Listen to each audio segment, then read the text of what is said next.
안녕하세요. 사연 읽어주는 남예입니다. 오늘도 와주셔서 감사합니다. 구독과 좋아요 부탁드리며 오늘의 사연 바로 시작하겠습니다. 안녕하세요. 저는 40대 중반의 한 남성이에요. 제가 겪은 너무나도 충격적인 이야기를 한번 해볼까 합니다. 저는 제가 되게 똑똑하고 잘난 사람이라 생각하며 살았습니다. 학창 시절에 나름 공부를 잘하는 편이었고 적당히 좋은 대학을 나와 나름 돈도 잘 버는 직종에 종사하며 살았으니까요. 주변에서 소개팅도 많이 들어왔었어요. 그렇게 몇 명의 여자들을 사귀기도 했습니다. 하지만 여자들과의 만남은 오래가지 않았어요. 여자친구들과 조금 사귀다 보면 금방 실증이 났거든요. 자기야, 우리 오늘 뭐 할까? 밥 먹고 영화 볼까?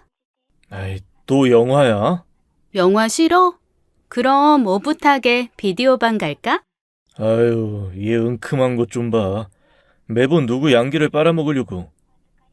저기 미안한데 나 좀 피곤해서 일찍 들어가 볼게. 뭐야, 2주 만에 만났는데 그런 게 어딨어. 자기야. 그렇게 여자친구를 강남역 4번 출구에 내버려두고 집으로 돌아온 뒤 잠수를 탔어요. 연락을 끊고 자연스러운 헤어짐을 기다리곤 했습니다. 한 번은 음기가 충만한 여자친구를 만났는데 그것도 한두 달만 좋지 그 이후에는 금방 실증이 나더라고요. 자기야, 오늘은 땡땡 호텔 어때? 거긴 지난달에도 다녀왔잖아. 그럼 이번에 새로 지은 신축 모텔 있던데 거기로 갈까? 지은아, 네 머릿속엔 언제나 호텔이나 모텔밖에 없는 거냐? 좀 신박한 다른 데이트는 없는 거야? 어떻게 된 여자애가 음탐하고 조심함이라고는 하나도 없냐? 뭐야, 좋다고 같이 놀 땐 언제고 이제 와서 조신 타령이야? 좋다고 눕힐 땐 언제고 이제 단물 다 빨아먹었다 이거야? 어이가 없어서. 여자친구에게 막말을 던져놓고 저는 여자친구가 제게 헤어지자고 하길 바랬어요. 그런데 제 예상을 깨고 여자친구가 말하더군요. 으이그, 이제 알았다. 자기 뭔가 색다른 걸 원하는 거구나? 자기가 그럼 정해봐. 어느 호텔이야? 그 말에 온몸에 힘이 빠지더군요. 저는 결국 여자친구에게 헤어짐을 통보했습니다. 지은아, 이제 우리 그만 헤어지자. 그 말에 여자친구는 울며 불며 통곡을 했어요. 이렇게 제게 매달리는 여자들만 겪다 보니 여자란 동물의 실증이 나더군요. 결국 저는 다른 곳에서 즐거움을 찾기로 마음먹었습니다. 진정한 제 운명의 상대가 나타나기 전까지 절대로 그 누구도 만날 생각이 없었죠. 저는 운동을 하며 마음을 정화할 생각에 헬스장을 끊었습니다. 규모가 1000평이나 되는 큰 곳이었고 그곳엔 골프, 필라테스, 요가 등 없는 게 없더군요. 헬스장에 가서 운동을 하다 보면 꼭 한 명씩 여자들이 접근하곤 하는데요. 그런 사람들 중에 강사들도 없잖아 있곤 해요. 제가 철벽을 치다 보니 철벽남이라고 소문이 났습니다. 그랬더니 오히려 남자 트레이너 분들이 절 좋아하더라고요. 저를 경쟁자로 인식하던 사람들이 저를 일종의 동료로 생각해 주더라고요. 그렇게 저는 그들에게 아주 우호적인 동료이자 친구가 되었습니다. 헬스장 직원들과 친해지다 보니 이것저것 듣게 되는 이야기들도 많아졌어요. 어느 트레이너가 그만뒀다거나 새로 헬스장을 차려서 나갔다거나 하는 이야기들이요. 그러던 어느 날 좀 나이 많은 요가 강사님이 혼전 임신으로 늦은 결혼을 하게 되었다는 이야기까지 듣게 되었어요. 그리고 새로운 요가 강사님이 들어왔다는 것까지 알게 되었습니다. 헬스장 식구들이 새 식구를 환영하는 자리로 회식을 하는 날이었어요. 저와 친한 트레이너가 같이 가자고 하길래 얼떨결에 함께 가게 되었습니다. 그리고 그곳에서 그녀를 처음 만나게 되었어요. 바로 요가 강사님인 그녀를요. 안녕하세요. 저 여기 헬스장 회원 김민수라고 해요. 여기 제 명함이요. 네, 안녕하세요. 그녀는 제 명함을 조용히 테이블 위에 내려두고는 제대로 쳐다보지도 않더군요. 인사하는 목소리도 아주 간결하고 짧았고요. 한마디로 그녀의 첫인상은 차가웠습니다. 보통 여자들은 남자가 명함을 내밀면 무슨 일 하는지부터 확인하려 드는데 이 여자는 전혀 안 그랬어요. 사실 제 직업이 회계사입니다. 이런 말 제 입으로 말하긴 좀 그렇지만 여자들이 회계사 직업에 매우 호의적이더라고요. 그래서 먼저 다가오는 여자분들이 대부분이었고요. 그런데 이 여자는 제게 어떠한 관심도 없다는 듯이 구는데 제 기분이 좀 언짢더라고요. 심지어 그날 회식을 끝내고 나오는데 그 여자분이 제가 준 명함을 버리고 갔습니다. 상대에 대한 예의가 너무 없는 거 아닌가 싶었는데 그 상황에서 저는 또 그 명함을 주워서 나왔어요. 그리고는 다시 그 여자분에게 내밀었죠. 아, 저기 이거 놓고 가셨더라고요. 아, 버린 거였는데 그걸 다시 주워오신 거예요? 네? 죄송한데 저한테 관심 꺼주세요. 제가 지금 누구한테 관심 받고 받아주고 할 상황이 아니라서요. 그렇게 말하고는 쌩안이 걸어가는데 제 인생에서 처음으로 겪은 모멸감이었습니다. 그런데 그 모멸감이라는 감정이 이상한 대로 튀더군요. 제 머릿속에는 이상한 복수심이 타올랐어요. 이렇게 글을 쓰며 생각해보니 저도 정상적인 사람은 아닌가 봅니다. 제가 생각해낸 복수라는 게 그 여자를 내 여자로 만든 후에 뻥 차버리겠다는 그런 찌질한 것이었으니까요. 저는 다음날 바로 요가 수업에 등록했어요. 교실에 들어오는 저를 보며 요가 선생님이 눈살을 찌푸리더군요. 남자는 저 하나였는데 제일 앞자리에 자리 깔고 수업을 엄청나게 열심히 받았습니다.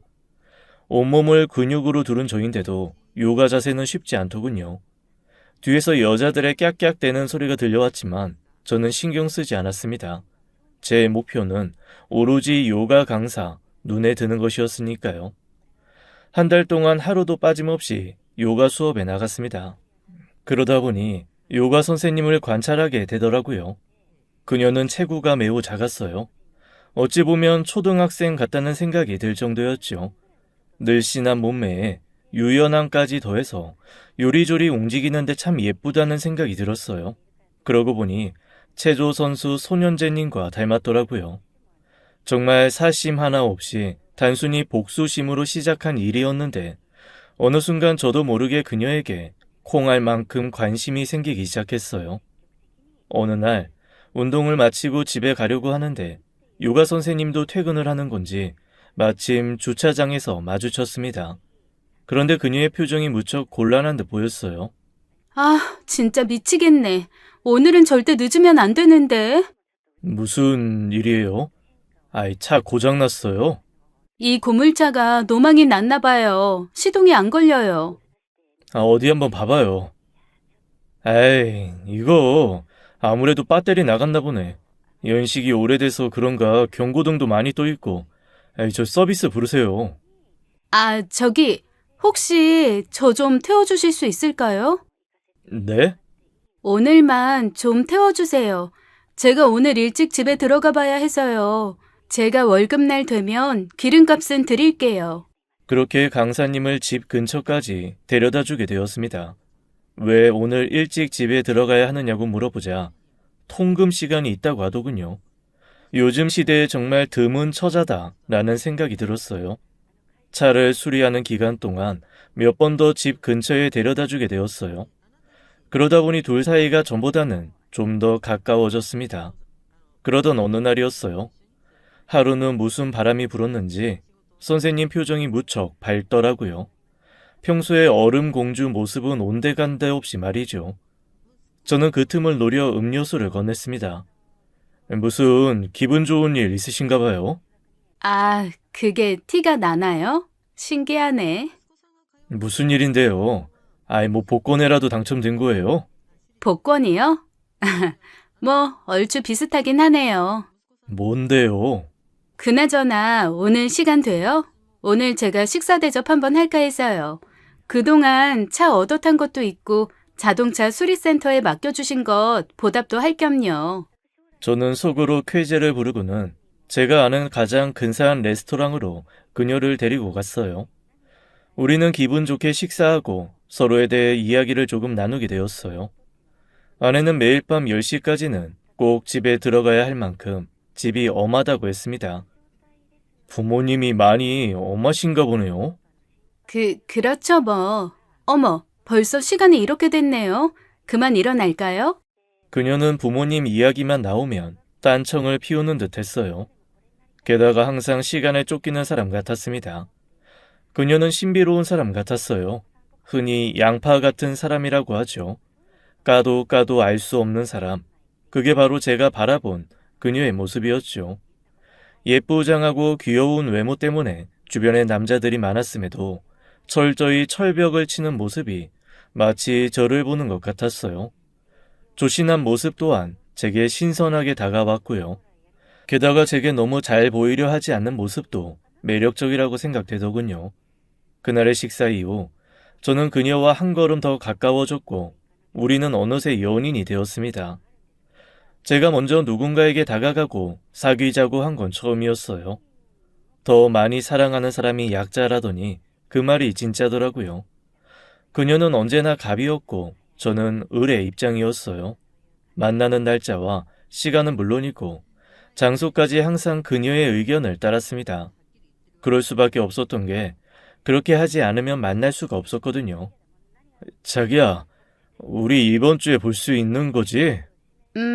이번 주? 혹시 화곡역에서 오후 2시부터 4시까지 괜찮아? 화곡? 아이, 갑자기 웬 화곡이야? 거리도 먼데 겨우 2시간밖에 못 본다고? 안 돼? 역시 좀 무리지? 그럼 미안하지만 우리 이번 주에는 보기 힘들겠다. 아니야. 아이, 그럼 또 몇 주나 기다릴지 모르는데 내가 맞춰야지. 정말? 자기가 그렇게 말해주면 뭐. 그럼 그때 봐. 저번처럼 30분만 더 있다 가라는 둥 그런 얘기 하기 없기다. 여자를 만날 때 바쁜 척하는 건 늘 제 몫이었는데 제가 여자친구 스케줄에 맞춰주려니 예전 여친들에게 미안한 감정마저 올라오더라고요. 아무튼 서로에게 정을 쌓아가던 중 어느 날 그녀와의 하룻밤을 기대할 만한 사건이 생겼어요. 어느 순간부터 여자친구에게 푹 빠져버린 저는 언제쯤이면 그녀와 하룻밤을 보낼까 애태우고 있었죠. 여자친구와 사귄 지 한 3개월 정도 지났을 무렵의 일이었어요. 밤 12시가 되어서 여자친구에게서 전화가 왔습니다. 여보세요, 자기야? 이 시간에 안 자고 뭐해? 자기야, 나 좀 도와줘. 무슨 일이야? 나 무서워. 빨리 우리 집으로 좀 와줘. 여자친구는 떨리는 목소리에 놀란 저는 불이 나게 여자친구의 집으로 달려갔어요. 그동안 여자친구가 집을 보여준 적이 없어서 몰랐는데 여자친구는 원룸에 혼자 살고 있더군요. 저는 통금 시간이 있는 여자친구이기에 당연히 부모님과 함께 살고 있을 거라 생각했습니다. 그런데 그럴 생각할 겨를 없이 여자친구의 원룸은 엉망진창 상태였어요. 유리창은 깨져 있고 집기들은 다 부셔져 있는 상태였죠. 여기저기 서랍도 다 헤집어져 있는 게 아무래도 도둑이 든 것 같았습니다. 자기야, 괜찮아? 어디 다치진 않았고? 괜찮아. 이게 갑자기 어떻게 된 거야? 언제 이런 거고? 모르겠어. 자기 전에 목이 말라서 물을 먹으려는데 생수가 다 떨어졌더라고. 그래서 물 사러 편의점에 갔다 왔더니 이렇게 돼 있었어. 일단 신고부터 하자. 신고? 아, 그런 거 했다가 괜히 보복당하면 어떡해. 나 너무 무서워. 신고를 해야 다음부터 이 집에 안 들어오지. 그나저나 뭔 놈의 도둑이 이렇게 집을 다 때려 부셔놨냐. 안 되겠다. 내가 지금 바로 신고할게. 아니야, 그냥 하지 마. 신고하지 말라는 여자친구의 태도가 저는 이해가 가지 않았습니다. 보통 도둑이 들면 신고하는 건 너무나 당연한 거잖아요. 그런데 여자친구는 뭔가를 알기라도 하는 것처럼 겁에 질려 있었어요. 저는 결국 여자친구의 강력한 만류에 신고를 하지 않았어요. 그날 여자친구네 집에서 함께 하룻밤을 보내게 되었습니다. 떨고 있는 여자친구를 놔두고 혼자 집으로 돌아오기도 그래서 아침이 될 때까지 제가 옆에서 계속 지켜주었죠. 저는 좀 그 상황을 이용해서 여자친구와 뜨거운 밤을 보내길 기대했지만 여자친구는 철벽을 치더라고요. 결국 여자친구는 침대에서 자고 저는 바닥에서 자게 되었죠. 대신 그날 밤 여자친구에 대해 새로운 사실을 알게 되었어요. 그건 바로 여자친구는 부모님과 함께 살지 않는다는 것과 통금 시간에 대한 이야기였죠. 알고 보니 여자친구는 스스로 통금 시간을 만들어 집에 들어가는 거였어요. 그 이유가 혼자 산다고 하면 남자들이 쉽게 볼까 봐서 일부러 통금 시간이 있다고 한 거였대요. 그럼 보통의 남자들이 부모님이랑 같이 산다고 생각해서 쉽게 보지 않는다는 거였죠. 그런 모습의 여자친구를 보니 정말 조신하고 참한 사람이라는 생각이 들었어요. 그리고 여자친구는 부모님이 안 계시다는 사실도 알게 되었습니다. 어머니는 원래 오래전에 돌아가셨고 아버지가 계셨었는데 오랜 병상 생활 끝에 1년 전에 세상을 떠나셨다고 하더군요. 오랜 병상 생활 탓에 밀린 병원비를 내느라 지금도 여자친구가 고생하는 거라고 했습니다. 그동안 그런 큰 아픔을 갖고 있었으면서 어쩌면 내게 내색 한번 하지 않았을까 싶었어요.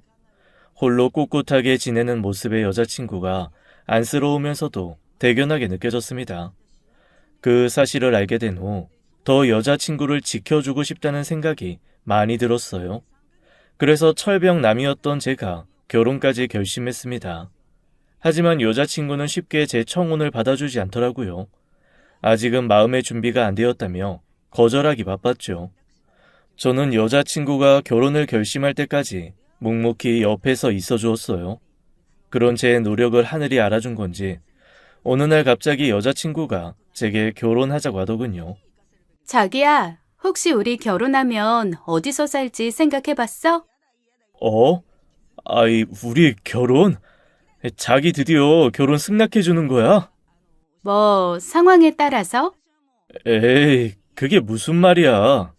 실은 내가 꼭 살고 싶은 집이 있는데 그 집이 이번에 매물로 나왔더라고. 살고 싶은 집? 어떤 집인데? 그냥 아파트야. 실은 내가 부동산에 관심이 좀 많아서. 근데 알다시피 내가 돈은 없잖아. 그래서 혹시 자기가 그 아파트 사줄 수 있는지 해서.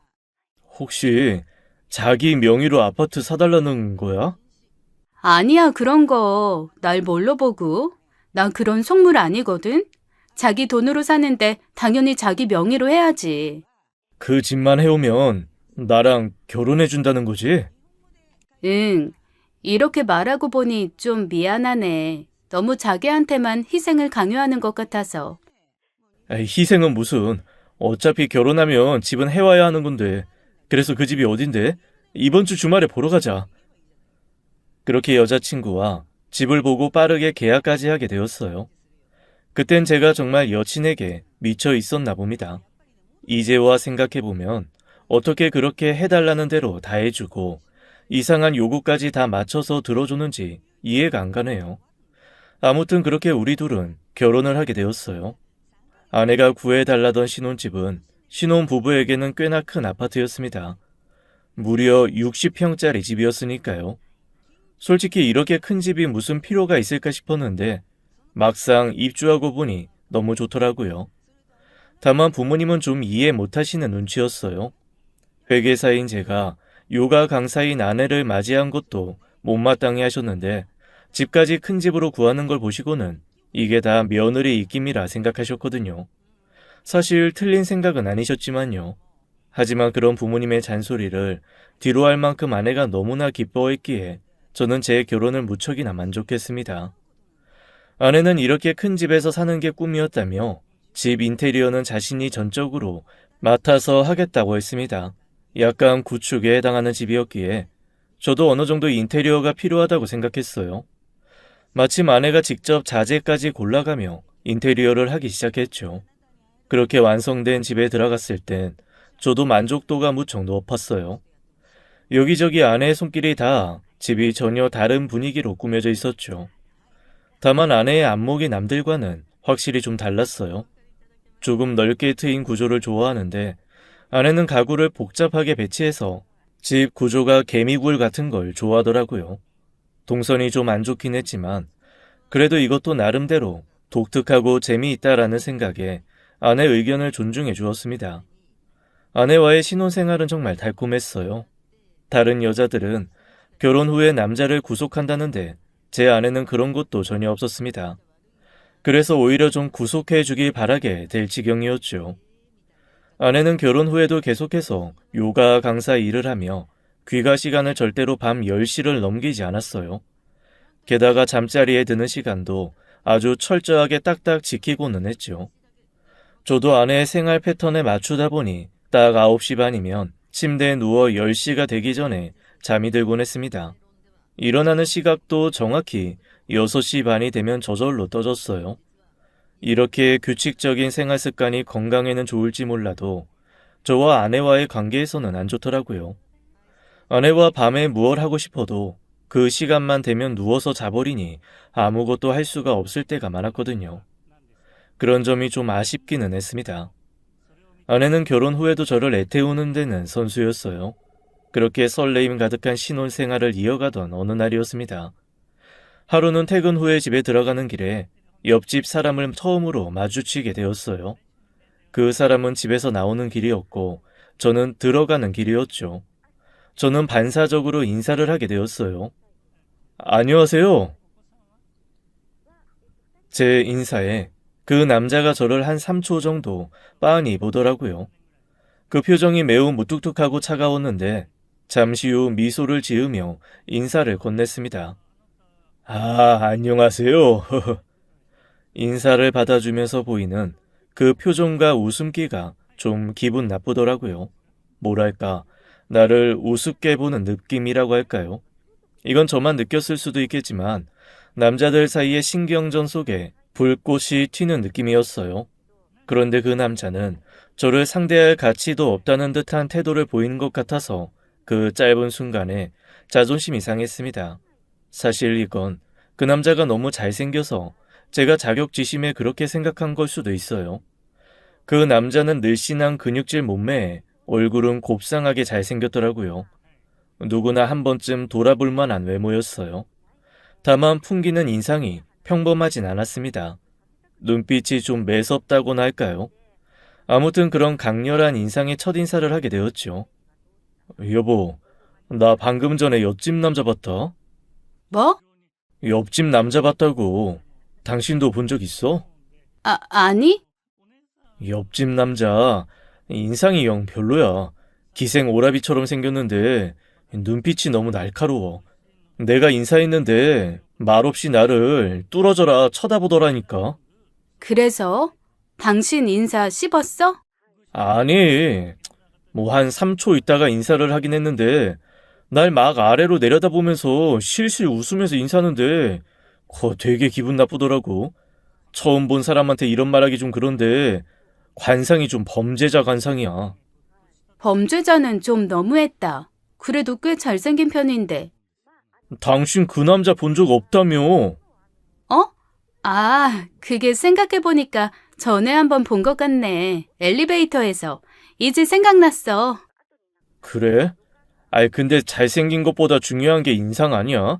나처럼 이렇게 사람이 좋아 보여야지. 안 그래?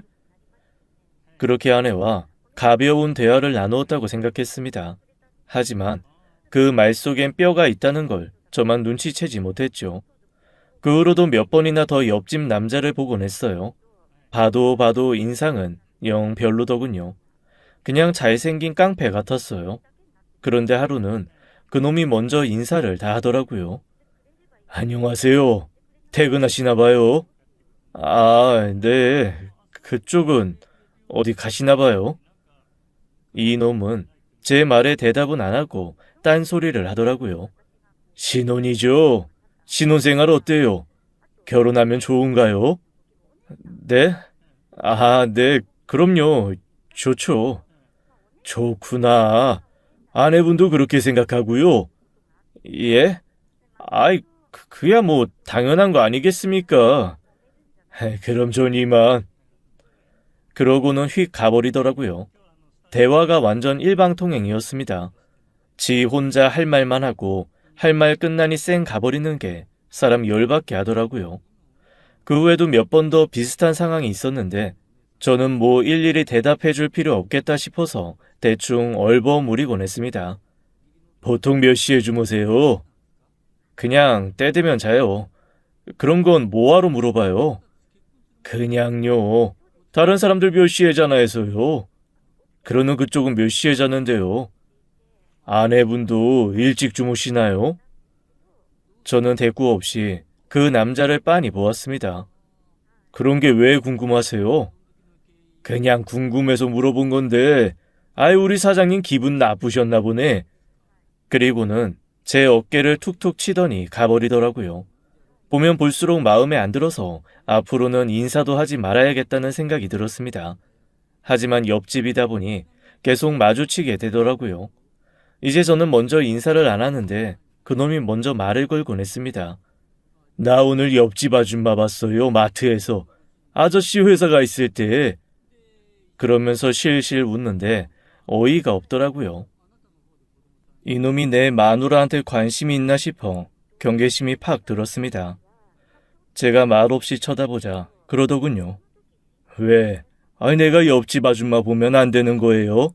아저씨, 눈에 힘 풀어요. 아이, 무서워 죽겠네. 점점 옆집 남자가 불편해졌어요. 보아하니 하루 종일 집에만 붙어 있는 것 같은데 내 아내가 혼자 집에 있을 때 찾아오면 어쩌나 싶더라고요. 그냥 다 불안했습니다. 그런데 저를 더 불안하게 하는 일이 일어났어요. 그날도 어김없이 자리에 일찍 누워 잠이 들었습니다. 그런데 감기 기운이 있어서인지 목이 많이 아프더라고요. 물을 마시기 위해 잠에서 깨게 되었어요. 기침이 자꾸 나오려는 걸 꾹 참았습니다. 아내가 깰까 봐서요. 그런데 옆자리를 확인해 보니 아내가 없었어요. 저는 집 이곳저곳을 둘러보며 아내를 불렀습니다. 하지만 아내는 보이지 않았어요. 60평대 집이다 보니 화장실도 3개라서 화장실도 하나하나 모두 찾아보았는데 아내는 없었어요. 혹시 이 시간에 밖에 나갔나 싶어서 신발장에서 아내 신발을 찾아보았는데 신발은 그대로였어요. 다른 신발을 신고 나갈 수도 있으니 전화를 해봐야겠다는 생각이 들었죠. 아내는 전화를 받지 않았습니다. 뭐야, 이 시간에 어디 간 거야, 걱정되게. 저는 안 되겠다 싶어서 집 주변 마트와 편의점을 둘러봐야겠다 싶었어요. 대충 잠바를 주워 입고 신발을 신으려는데 제 뒤에서 아내가 나타났습니다. 여보, 이 시간에 어딜 가는 거야? 아이, 깜짝이야. 당신 왜 이렇게 놀래? 아이, 놀래라. 아이, 당신 집에 있었어? 어, 아니, 당신이 안 보이길래 나간 줄 알고 걱정돼서 찾으러 가려고 했지. 도대체 어디 있었던 거야? 나 그냥 집에 있었는데? 그러니까 집 어디에 있었냐고. 그냥 화장실도 갔다가 방에도 갔다가 그랬지. 내가 부르는 소리 못 들었어? 못 들었어. 우리 동선이 엇갈렸나 보다. 뭐해? 얼른 들어와. 계속 현관 앞에 서 있을 거야? 정말 이상하다라는 생각을 하며 저는 다시 잠자리에 들었습니다. 아무리 집이 크다고 해봐야 60평대인데 이렇게 사람 하나 못 찾을 정도인가 싶더라고요. 저는 찾는다고 다 찾아보았는데 그때는 정말 아내가 보이지 않았거든요. 제가 감기에 걸려서 열도 좀 있었고 그래서 그런 건가 하고 넘어갔어요. 그런데 이런 일은 또 벌어졌어요. 또다시 아내가 사라진 거였죠. 역시나 신발은 그대로였어요. 저는 집안을 샅샅이 뒤져보았습니다. 집안 구석구석을 보는데 걸리는 시간도 꽤 오래 걸렸습니다. 이럴 땐 미로 같은 집 구조가 원망스럽더라고요. 그런데 이번에도 역시 아내가 보이지 않았어요. 아내에게 전화를 해보았지만 아내의 핸드폰 벨소리도 들리지 않았죠. 아내가 워낙 몸집이 작아서 어디 장롱에라도 들어가 있나 싶어 장롱까지 모두 다 열어 확인을 해보았어요. 제가 장롱을 뒤지고 있는데 뒤에서 누군가 제 어깨를 툭 쳤습니다. 아이, 깜짝이야. 여보, 지금 뭐 하는 거야? 장롱은 왜 다 뒤지고 있어? 당신 어디 갔었어? 혹시 밖에 나갔다가 들어오는 거야? 무슨 소리야? 나 집에 있었는데. 당신 요새 왜 그래? 자꾸 밤마다 깨고. 나 없어졌다고 온 집을 다 헤집고 다니고. 당신 요새 기가 많이 허해진 거 아니야? 그리고 내가 안 보이면 잠깐 화장실에 갔나 보다 하면 되지. 뭘 이렇게까지 해서 찾으려고 해? 아유, 땀 냄새. 나 찾는다고 땀까지 흘리고. 얼른 씻고 와. 당신 냄새나. 어? 그리고 자기 이러는 거 나 좀 무서워. 꼭 의처증 있는 사람 같고. 뭐? 의처증? 야, 그건 좀 말이 심하다. 그럼 당신이 그런 행동을 하지 말든가. 얼른 씻기나 해. 제가 씻으러 가는데 아내가 작게 중얼거리는 소리가 들렸습니다. 아, 왜 자꾸 깨는 거야? 이 당시에 저는 정말 제가 잘못 들은 말인 줄 알았어요. 저는 가다 말고 서서 물었습니다. 뭐? 지금 뭐라고 했어? 어? 나 아무 말도 안 했는데? 그날 이후에 또 한 번 같은 일이 생겼어요. 아내가 사라졌다가 제가 집을 다 찾고 난 후에 안방에 들어와 보니 아내가 침대에서 자고 있었던 거였죠. 아내에게 이런 얘기를 해봤자 아내는 저를 의처증이나 신경과민이라며 이상한 사람 취급을 하곤 했습니다.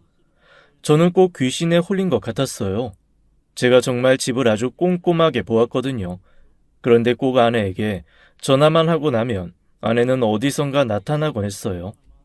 혹시 이 집에 내가 모르는 다른 비밀 문이 있나 싶기까지 했죠.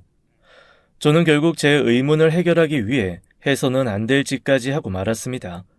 남편으로서 아내를 믿어야 하는데 아내의 핸드폰에 위치 추적 어플을 깔게 되었어요. 그리고 밤마다 잠이 들지 않으려고 노력했죠. 그런데 제가 잠이 깨어 있는 날엔 아내는 항상 제 옆에 누워 잠이 들곤 했습니다. 그렇게 며칠이 흘러갔어요. 그러던 어느 날 제가 깜빡 잠이 들었다가 눈을 떴는데 아내가 집에 없다는 사실을 알게 되었죠. 저는 바로 위치 추적 어플부터 확인해 보았습니다. 그리고 그 위치를 확인해 본 저는 너무 놀랐습니다. 아내가 있는 곳은 바로 옆집이었으니까요. 저는 그걸 확인하자마자 머리에서 불꽃이 튀는 것만 같았어요. 제 아내가 밤마다 옆집 남자와 무언가를 했을 걸 생각하니 돌아버릴 지경이었습니다. 저는 당장에 옆집으로 향했어요. 야, 당장 문 열어!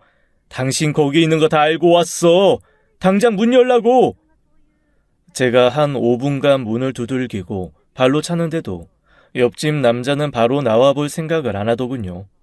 그럴 수밖에요. 둘이 안에서 이 상황을 수습하려고 머리를 굴리고 있을 테니까요. 저는 고성을 지르고 발차기를 멈추지 않았어요.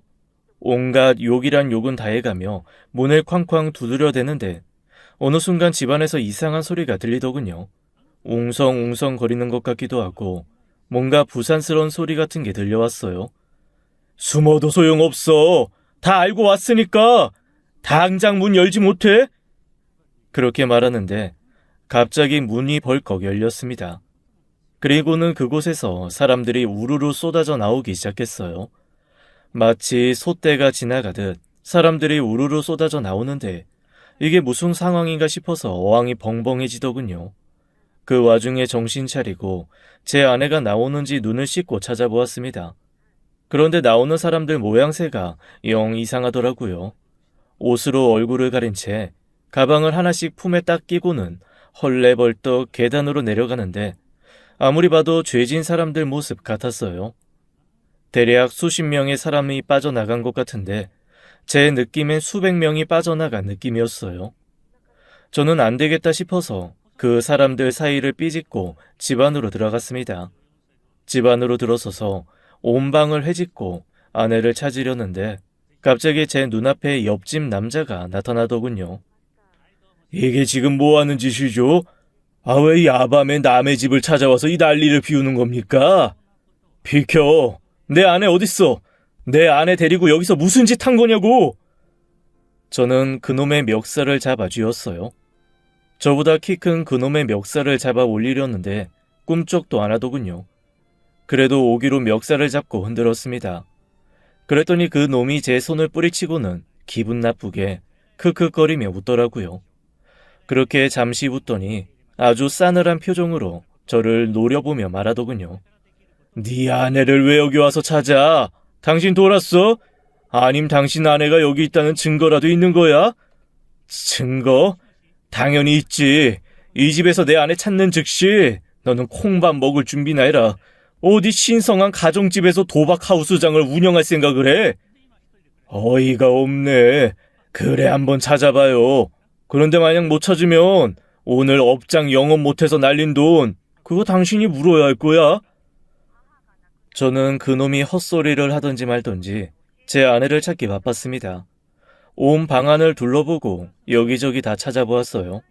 정말 구석구석 안 찾아본 것이 없었죠. 그런데 정말 귀신이 곡할 노릇인지 제 아내는 그 집 어디에도 없었어요. 점점 당황스러워지더군요. 제 표정에 그놈이 한마디를 거들었습니다. 전화라도 해봐요. 이 집에 있으면 벨소리라도 나겠지. 안 그래요? 그놈이 아주 당당하게 말했습니다. 그놈 말대로 해보는 게 자존심이 상했지만 저는 아내에게 전화를 걸었습니다. 저는 이 집에서 벨소리가 나는지 확인하려고 귀에 온 신경을 집중했어요. 전화 송심음이 10번 정도 흘렀을 때 아내가 제 전화를 받더군요. 여보세요? 당신, 지금 어디야? 어디라니? 나 집이지. 그러는 당신은? 당신이 집이라고? 그럼 집이지. 어디겠어. 자다 일어나서 더워서 베란다 문 좀 열었다가 자려고 왔는데 당신 없길래 화장실 간 줄 알았더니 당신 바뀐 거야? 이 시간에 어딜 간 거야? 아니, 그게... 저는 더 이상 할 말을 찾지 못하고 전화를 끊었습니다. 분명 아까 나가는 사람들 중에 제 아내는 없었는데 이게 어떻게 된 일인지 도저히 이해가 되지 않았어요. 옆집 남자는 팔짱을 낀 채 저를 한심하다는 듯 위에서 아래로 내려다보고 있더군요. 죄송합니다. 제가 큰 오해를 한 것 같아요. 오늘 매출 어떻게 메꿀 건데 당신 같은 일반 전문직이 여기 하루 매출 갚으려면 당신 한 달치 월급으로도 모자라. 그런데 어찌됐든 이거 불법이잖아요. 여기서 이런 거 하면 안 되죠. 안 그래요? 어이가 없네. 불법 영업은 방해해도 된다는 거야 뭐야? 됐고 당신 돈 필요 없으니까 이왕 이렇게 알려진 거 눈 감아주는 조건으로 오늘 일 없던 걸로 하는 거 어때? 그럼 나도 더 이상 이웃집에 걸릴까봐 신경 쓸 필요도 없고 서로 상부상조하는 거 아니야? 저는 옆집의 불법 도박 장면을 봤음에도 결국 신고하지 못했습니다. 옆집이 도박 하우스장이라는 게 좀 충격이긴 했지만 그날 아내의 행적의 미스테리로 인해 충격이 더 컸거든요. 아내는 제게 어딜 갔다 왔냐며 묻더군요. 당신 이 시간에 어딜 다녀온 거야? 아니, 그냥 잠깐 밖에. 그런데 말이야, 혹시 밖이 좀 소란스러웠을 텐데 아무 소리 못 들었어? 소리? 글쎄, 난 아까도 말했다시피 베란다 문 열고 와서 바로 다시 잠들어서 내가 깊이 잠들어서 아무 소리도 못 들었는데 혹시 오늘 밖에서 무슨 일 있었던 거야? 뭔데? 아니야, 아무것도. 그날 이후 저는 제 자신을 의심하기 시작했어요. 혹시 내게 의처증이 있는 건가? 아니면 환각과 환청 혹은 환시 같은 게 있어서 일어나지 않은 일을 겪거나 느끼는 건 아닌지 말입니다. 내가 원래 이렇게 여자한테 집착하는 타입이었나 곰곰이 제 자신을 돌아보게 되더군요. 아무리 봐도 제가 미친 것 같진 않은데 아내가 자꾸만 집안에서 사라지니 저는 다른 방법을 찾게 되었어요. 그건 바로 집안에 CCTV를 설치하는 것이었죠. 아내 모르게 설치된 CCTV를 저는 매일 아침마다 몰래 확인을 했습니다. 하지만 그 영상을 보고 난 후 저는 더더욱 미스테리에 빠졌어요. 영상의 모습은 이랬습니다. 아내가 조용히 안방 문을 열고 나오더니 주방과 연결된 베란다로 가는 게 보이더군요. 그런데 그곳에 간 아내가 3시간이 지나서야 베란다 문을 열고 나와 안방으로 들어오더라고요. 그 베란다는 세탁기가 놓여있는 곳이었어요. 한밤중에 잠옷을 입은 채로 베란다에 3시간씩이나 있는 게 평범한 상황은 아니잖아요. 너무 이상했습니다. 저는 아내가 집을 비운 사이 그 베란다를 꼼꼼히 살폈어요. 그리고 엄청난 사실을 알게 되었죠. 그 베란다 세탁기 뒤쪽에 아주 작은 개구멍이 있다는 사실을요. 제 머리 하나 간신히 들어갈 만한 크기의 구멍이 방석 같은 곳으로 막혀 있었습니다. 저 같은 남자는 절대로 들어갈 수 없는 크기였지만 아내처럼 체구가 작고 유연한 사람이라면 들어갈 만한 크기였죠. 도대체 이곳에 왜 이런 구멍이 뚫려 있는 걸까 생각하고 또 해보았습니다. 결론은 하나였어요. 아내가 옆집 남자와 바람을 피우던가 아니면 도박에 빠진 거겠죠. 저는 아내가 사라지는 날 밤을 손꼽아 기다렸어요. 그리고 아내가 사라졌을 때 세탁기를 완전히 벽에 붙여서 아내가 절대로 들어올 수 없게 했습니다. 그리고 옆집 초인종을 눌렀습니다. 옆집 남자가 나오더군요. 형씨가 여기 웬일? 설마 게임에 관심이 좀 생기셨나? 저는 옆집 남자를 밀치고 무작정 제 아내를 또 찾아 헤맸습니다. 그리고 내 집과 이어져 있는 그 집 베란다 쪽을 향해 돌진했어요. 역시나 제 예상대로였어요. 아내는 세탁기로 막혀있는 개구멍 앞에서 어쩔 줄 몰라 당황하고 있었습니다. 힘으로 세탁기를 밀어내려는데 그 무거운 게 밀릴 리도 없었죠. 지금 여기서 뭐 하는 거야? 여보, 당신이 여기를 어떻게... 설마 당신이 이 구멍 막은 거야? 너 밤마다 여기 와서 뭐 했어? 도박했어? 아내는 아무 말이 없더군요. 너 설마 저런 범죄자랑 바람 피운 거 아니지? 아니야. 그런 거 진짜 아니야. 여보, 미안해. 내가 다 설명할게. 제발 한 번만 용서해줘. 저는 그곳에서 아내를 끌어냈습니다. 옆집 남자가 다가와서 귀찮은 일 생겼다는 듯이 인상을 찌푸리더군요. 아이, 귀찮게.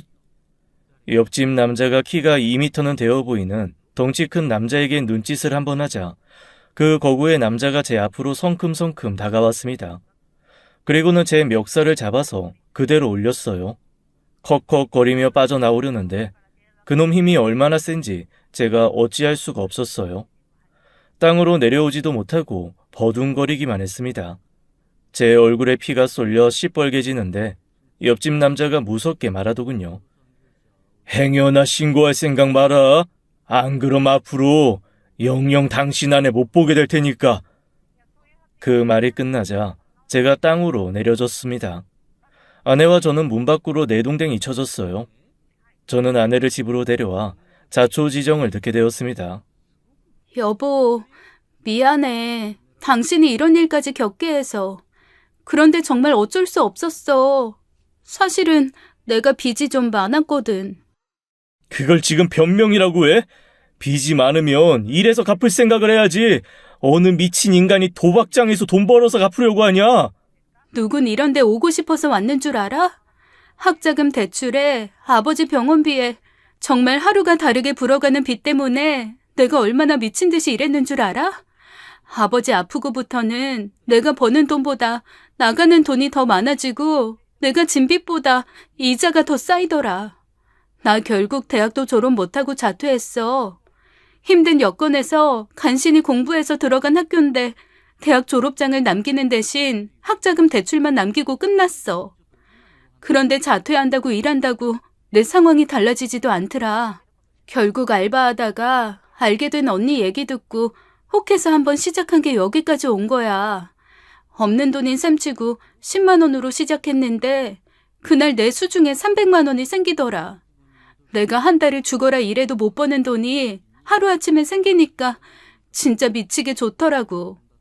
그 돈으로 아버지 밀린 병원비 내고 나니까 욕심이 생겼어. 나라고 뭐 도박이 재밌어서 한 줄 알아? 그저 빚 갚을 생각에 이성이고 뭐고 없어지더라고. 나도 알아. 내가 잘한 거 하나 없다는 거. 그런데 내 인생이 당신처럼 평탄했다면 이 지경까지 왔을까? 전에 내가 한밤중에 우리 집에 와달라고 부른 적 있지? 그거 단순한 도둑 아니었어.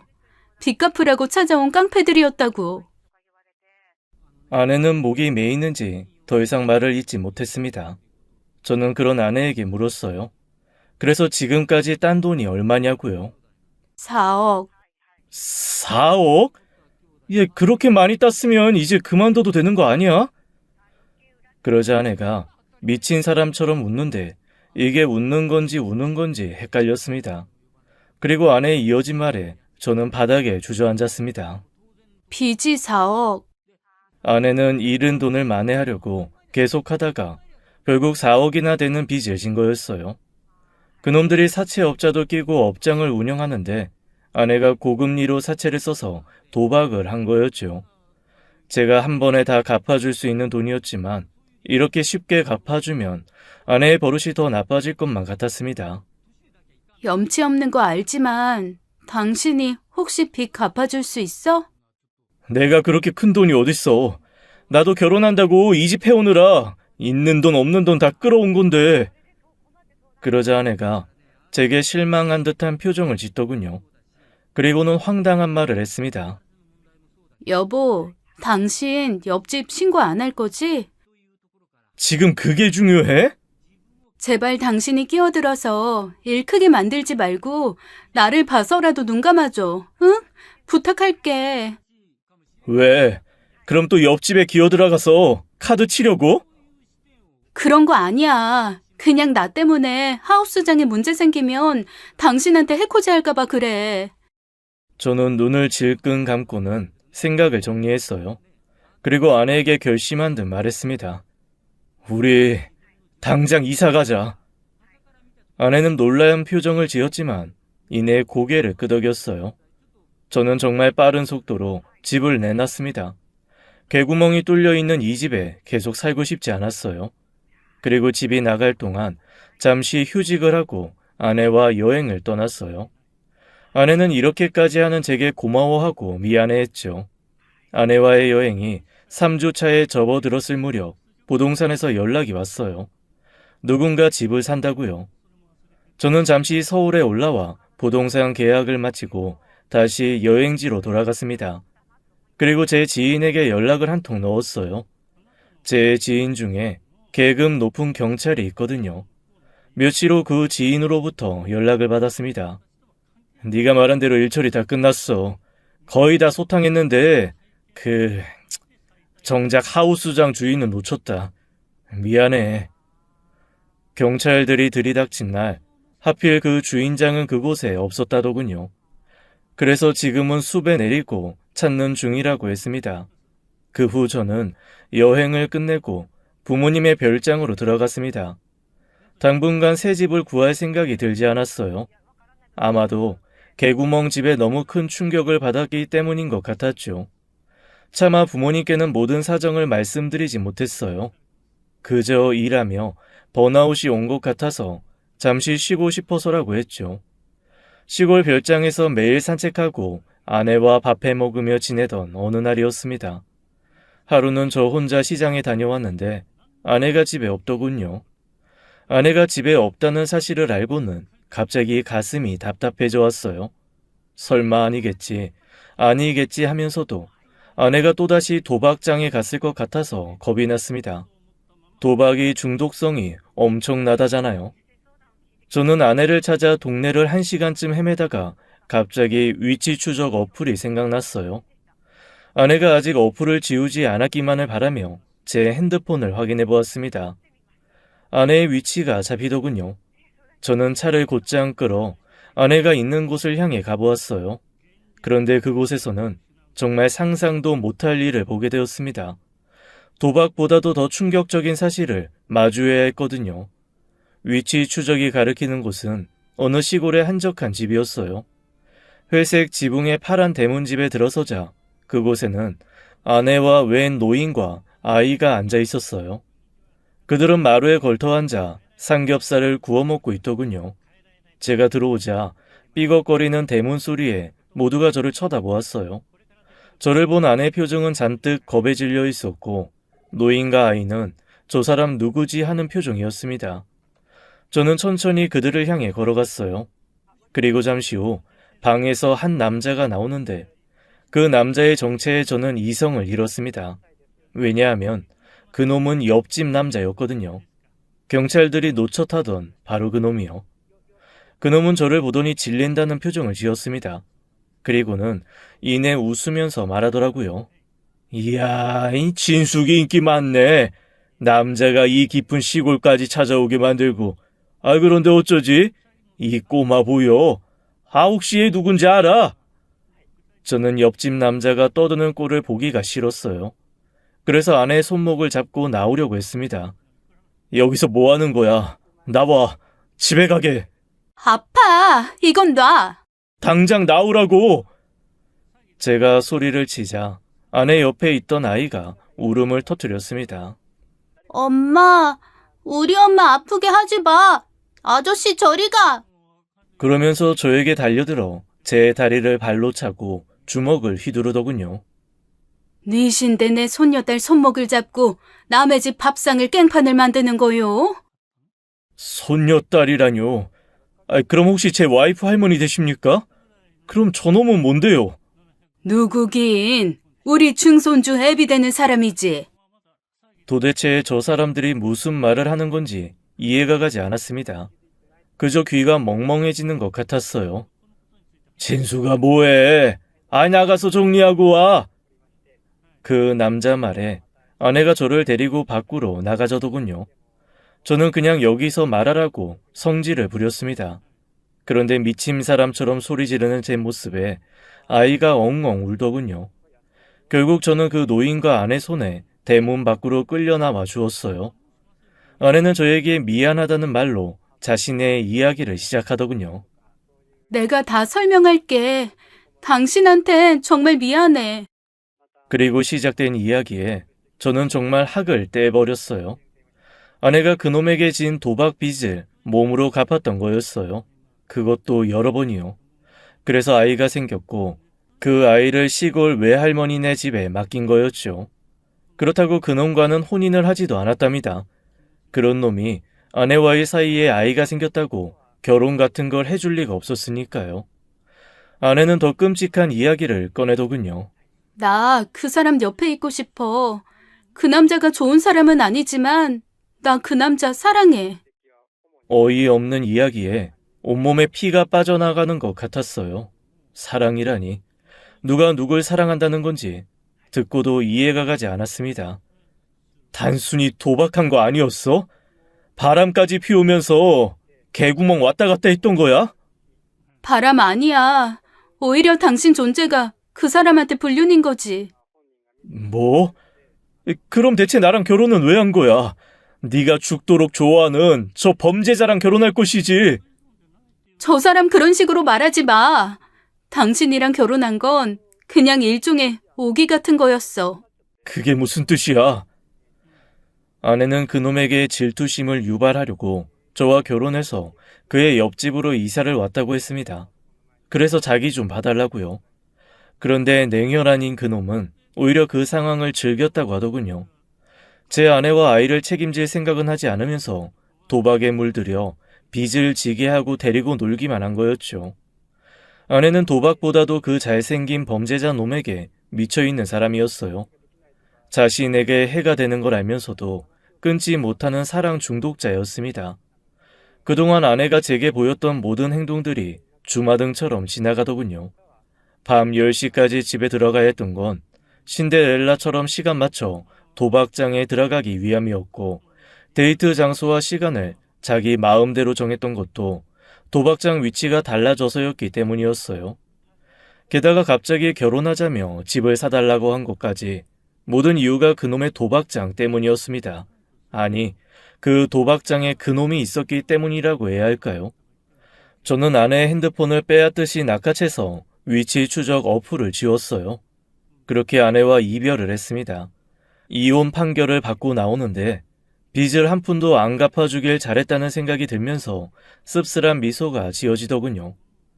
위자료 소송으로 3천만 원을 받을 수 있게 되었는데 빚뿐인 아내가 그 돈을 언제 갚을지는 모르겠습니다. 아참, 그놈은 그날 시골에서 절 본 후 바로 자취를 감췄다더군요. 아마도 제가 신고한 것을 눈치채서였겠죠. 물론 신고하긴 했었습니다. 나쁜 놈은 벌 받아야 마땅하니까요. 어쩌면 저도 결혼 전 여자들을 울린 대가로 벌을 받은 건 아닐까라는 생각이 들곤 합니다. 그래서 이제는 착한 사람, 좋은 사람이 되려고 애쓰며 살고 있어요. 제 이야기는 여기까지입니다. 긴 사연 들어주셔서 감사합니다. 지금까지 사연 읽어주는 남녀였습니다. 끝까지 함께 해주신 여러분 감사드리며 저희는 다음 사연으로 돌아올게요. 감사합니다. はい、出ませんでした。さっきおっしゃったその詐欺サイトっていう、で、そのはい具体的にどういうものなんですか？たくさんあるんですけど、はあ、その中の一つは、宝くじが当たりましたので、あなたに、金額を引き落とすには、ポイントを購入して、下記に送金とか、